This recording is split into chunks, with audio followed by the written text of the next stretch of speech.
Hello friends, मैं कृष्णा कुमार आप लोगों का स्वागत करता हूं क्रिएटर अमित क्लास में।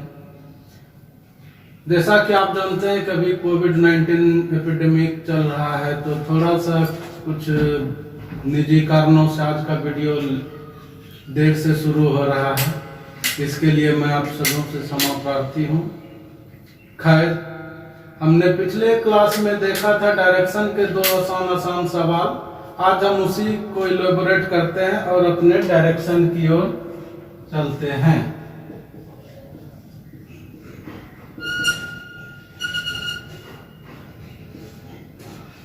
आज हम एक ऐसा सवाल शुरू करेंगे जिसमें कि हम थोड़ा सा बेसिक क्लियर हो जाए। ठीक है, तो आपके सामने सवाल ये रहा। एक आदमी पूरब की ओर जा रहा है, वह 75 मीटर जाता है और बाएं मुड़ता है तथा 25 मीटर जाता है। फिर वह बाएं मुड़ता है तथा 35 मीटर जाता है। अंत में वह अपने बाएं 25 मीटर जाता है और बाएं मुड़ता है। ठीक है, तो पहले हम क्वेश्चन के हिसाब से डायरेक्शन बना लेते हैं। वह आदमी जो है 75 मीटर पूरब जाता है। मान लीजिए कि उसने यहाँ से चलना शुरू किया था, तो 75 मीटर पूरब। अब इसका लेफ्ट ये है, राइट ये है। वह अपना लेफ्ट जो है मुड़ता है और 25 मीटर जाता है। ठीक है, फिर वह अपने, तो इसका लेफ्ट इधर हो गया। ठीक है, फिर वह अपने लेफ्ट मुड़ता है और 35 मीटर जाता है। ठीक है, अंत में वह जो है बाएं मुड़ता है और 25 मीटर जाता है। ठीक है, इसके बाद वह बाएं मुड़ जाता है। तो इस पर हमारा जो है 2-3 सवाल हो सकते हैं। तो पूछा जाएगा कि अब वह किस दिशा में जा रहा है, किस दिशा में जा रहा है। तो 25 मीटर की ओर जाने के बाद वह बाएं मुड़ता है। ठीक है, तो इससे क्लियर हो रहा है कि वह पूरब की ओर यानी कि ईस्ट दिशा में जा रहा है। अच्छा, दूसरा सवाल यह पूछा जाता है कि अब वह आरंभिक बिंदु से किस दिशा में है। तो आरंभिक बिंदु हमने ये माना है, तो इसके ये ईस्ट में है। ठीक है, तो दूसरा क्लियर हो गया कि अब वह आरंभिक बिंदु से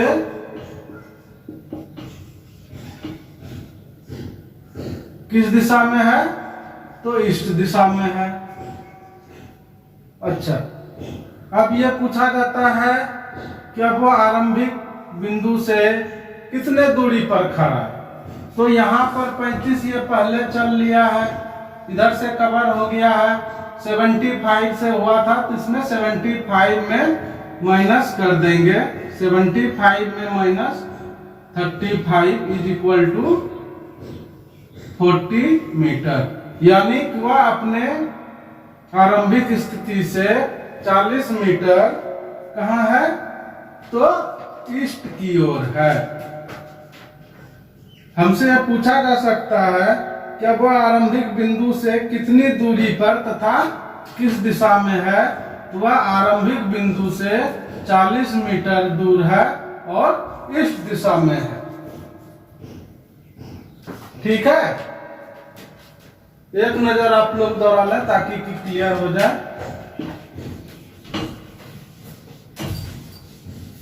ठीक है, अब चलिए, अब हम एक दूसरा सवाल भी करते हैं। जो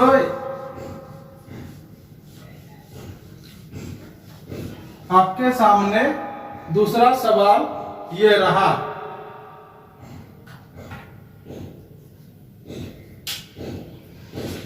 एक आदमी पूरब में 1 किलोमीटर जाता है। ठीक है, अब वह दक्षिण में मुड़ता है और 5 किलोमीटर जाता है।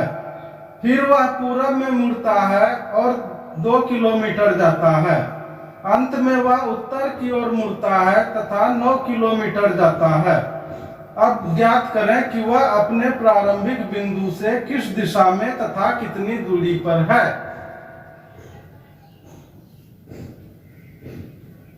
ठीक है, तो चलिए इस सवाल को हम लोग करते हैं। एक आदमी पूरब में 1 किलोमीटर जाता है। चलिए, पूरब में 1 किलोमीटर जाता है। अब वह दक्षिण मुड़ता है और 5 किलोमीटर जाता है।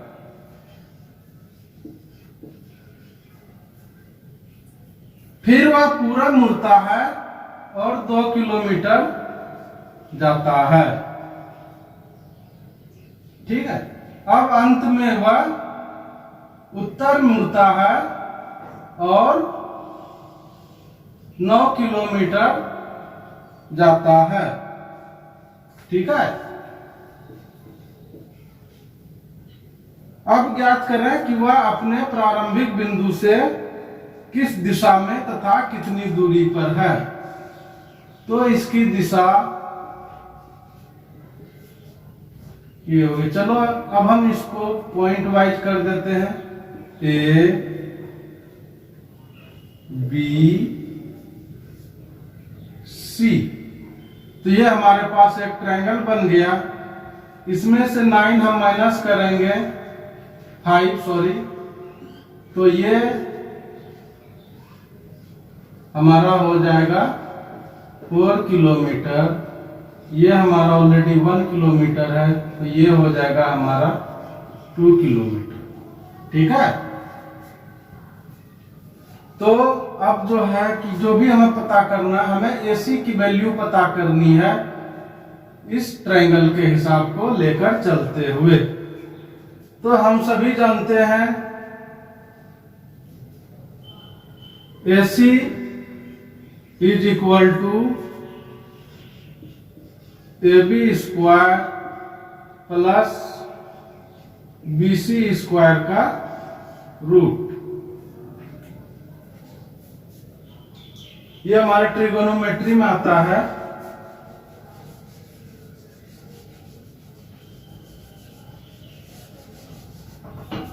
आइए, यानी AC is equal to 4 square plus 3 square का रूट, यानी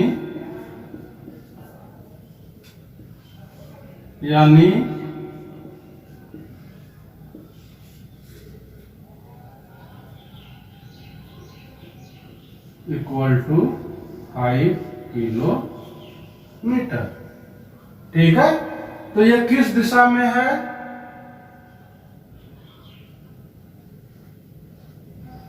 ये हमारा हो जाएगा इसके नॉर्थ और ईस्ट में, यानी कि ये 5 किलोमीटर नॉर्थ ईस्ट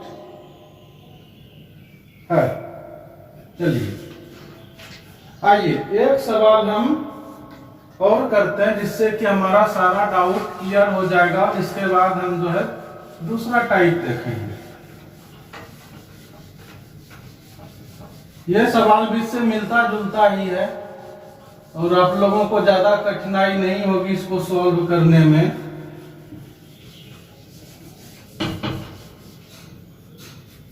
दूसरा सवाल आपके सामने ये रहा। ए बी से 6 किलोमीटर पश्चिम में है और सी बी से 4 किलोमीटर उत्तर में है। डी सी से 12 किलोमीटर दक्षिण में है। अब डी किस दिशा में है तथा ए से कितनी दूरी पर है? ठीक है, तो आइए हम इसका पहले डायग्राम बना लेते हैं। ए बी से 6 किलोमीटर पश्चिम में है।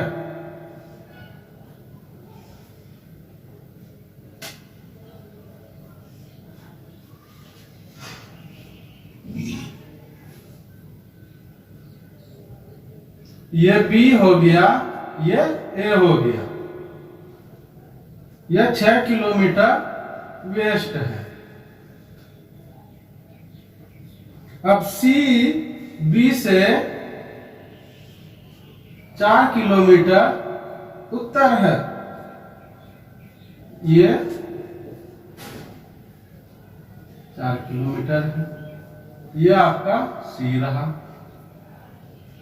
अब डी सी से 12 किलोमीटर दक्षिण में है।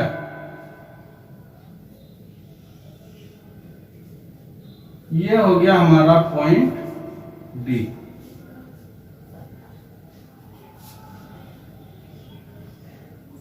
ये हमारा जो है 12 किलोमीटर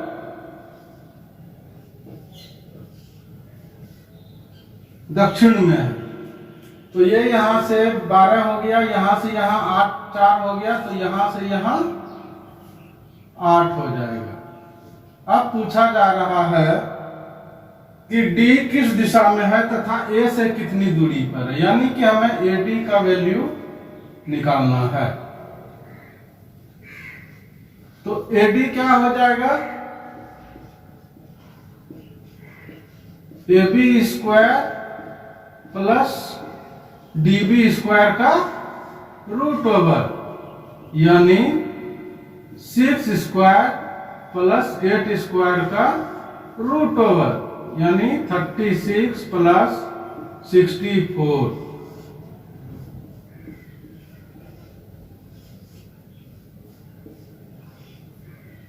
यानी कि यह 10 किलोमीटर है। AD 10 किलोमीटर है। और ये किस डायरेक्शन में है, आइए समझ लेते हैं। इस डायरेक्शन में, ये नॉर्थ है, ये साउथ है, ये वेस्ट है, ये ईस्ट है। तो ये एरिया हमारा क्या हो जाता है, साउथ वेस्ट। तो यह जो है डी जो है किधर स्थित है, साउथ वेस्ट में। और कितना डिस्टेंस है, 10 किलोमीटर। ठीक है। चलिए, कभी कभी दोस्तों हमारे पास ऐसा सवाल आ जाता है कि जिसमें कि हम एजम्पशन कर लेते हैं कि नॉर्थ जो है साउथ हो गया, साउथ जो है नॉर्थ हो गया, ईस्ट जो है वेस्ट हो गया, वेस्ट जो है ईस्ट हो गया। तो इस प्रकार से पूछ देता है कि जैसे नॉर्थ ईस्ट हो गया है तो जो है साउथ क्या हो जाएगा। तो चलिए हम इस पर भी सवाल हल करेंगे।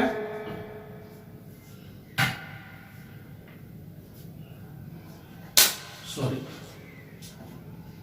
तो इसमें चलिए बेसिक चीज देख लेते हैं। 3360 का कोई सर्कल होता है, तो यह कितना हो जाता है, 90 डिग्री, है ना।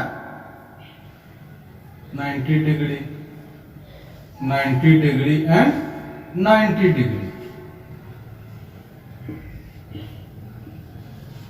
ठीक है। तो इसमें अगर हम नॉर्थ ईस्ट निकालेंगे तो ये क्या हो जाएगा, 45 डिग्री। ठीक है, ये 45 डिग्री।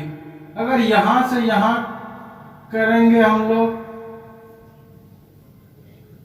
ये हमारा साउथ ईस्ट है। अगर पूछा जाए नॉर्थ से साउथ ईस्ट क्या है, तो ये 90 और ये इसका 45, यानी 135 डिग्री। ये क्लॉकवाइज है।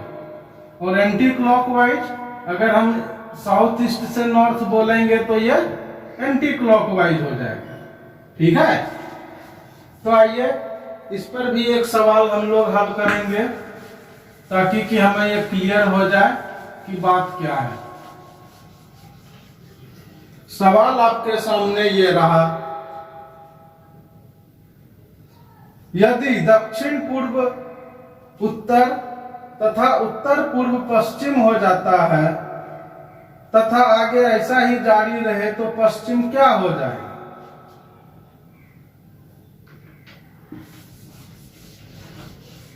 ठीक है। तो आइए पहले हम एक डायग्राम बना लेते हैं।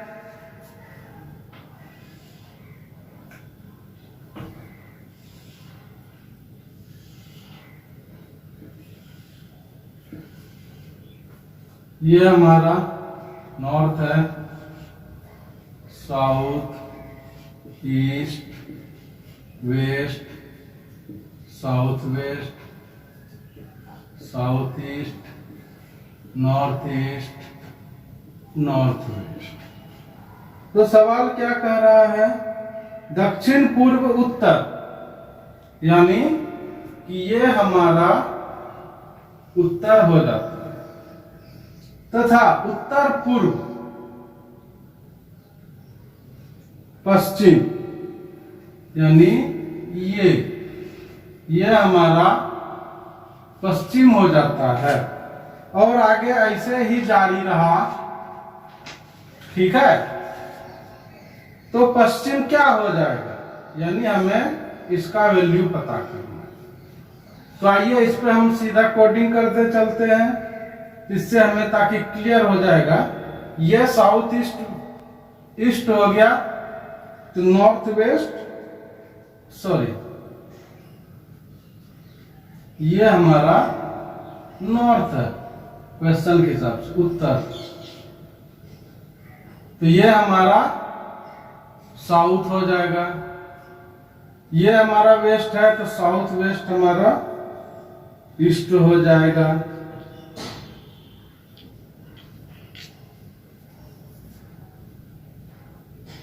ईस्ट हमारा नॉर्थ वेस्ट हो जाएगा। नॉर्थ हमारा साउथ वेस्ट हो जाएगा। ये तो हमारा साउथ है ही, तो वेस्ट हमारा क्या हो जाएगा? साउथ ईस्ट हो जाएगा, ठीक है। और साउथ हमारा क्या हो जाएगा? ये हमारा नॉर्थ ईस्ट हो जाएगा, ठीक है। इसको हम एक और एंगल से समझेंगे ताकि शॉर्टकट तरीके से समझ में आ जाए।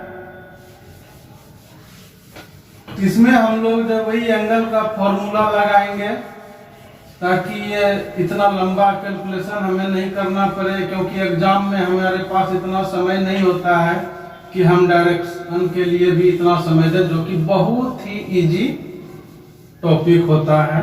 और यह हमारे हर एग्जाम में एटलीस्ट एक क्वेश्चन तो रहता ही रहता है। चलिए, साउथ ईस्ट क्या हो जाता है? हमारा नॉर्थ हो जाता है, यानी ये पोर्शन जो साउथ ईस्ट है ये नॉर्थ हो जाता है, ये नॉर्थ। तो ये एंगल क्या है? 135 डिग्री एंटी क्लॉकवाइज, ठीक है।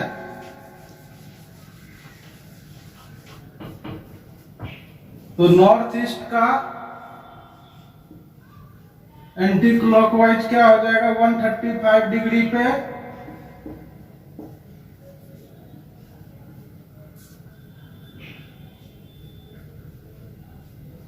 ये वेस्ट हो जाएगा, और वेस्ट का 135 डिग्री एंटी क्लॉकवाइज पे क्या हो जाएगा? ये हमारा साउथ ईस्ट हो जाएगा। क्लियर है? ओके, चलिए इससे एक मिलता जुलता और एकदम से इजी क्वेश्चन हम लोग करते हैं ताकि और डाउट क्लियर हो जाए।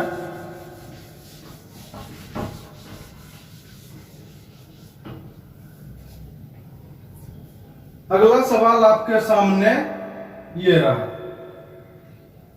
यदि उत्तर पूर्व हो जाता है तो दक्षिण क्या हो जाएगा? ठीक है, तो आइए हम डायरेक्शन बना लेते हैं। नॉर्थ, यह क्या हो जाता है? नॉर्थ ईस्ट हो जाता है। नॉर्थ ईस्ट हमारा ये होता है, यानी कि ये जो है 45 डिग्री क्लॉकवाइज मूविंग है। तो हमारा साउथ क्या हो जाएगा? तो हम जो है साउथ से 45 डिग्री क्लॉकवाइज जाते हैं, तो ये है हमारा साउथ ईस्ट।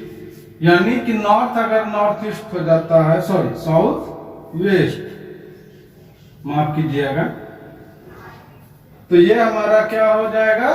साउथ वेस्ट हो जाएगा। समझ आ गया दोस्तों? अब हम इसी प्रकार से और आगे हल करते रहेंगे। आपके पास जो भी बुक है, जिसका भी आप लोग पढ़ते हैं, उसमें इसको देखिए और इसमें से आप बनाइए, और मुझे आशा है कि आप लोग इस टाइप तक के सारे सवाल हल कर लेंगे। नेक्स्ट टॉपिक में हम इससे और आगे जो है देखेंगे कि क्या आता है, और फिर कुछ जो है हमारे पास सवाल हैं, हम उसको करेंगे। प्रीवियस ईयर्स के क्वेश्चन मिलेंगे, हम उसको भी देखेंगे, और कोशिश ये रहेगी कि कोई भी टाइप जो है जो एग्जाम्स में पूछे जाते हैं वो हमसे मिस ना हो। तो चलिए दोस्तों, आज तक के लिए इतना ही। तब तक के लिए आप सबों से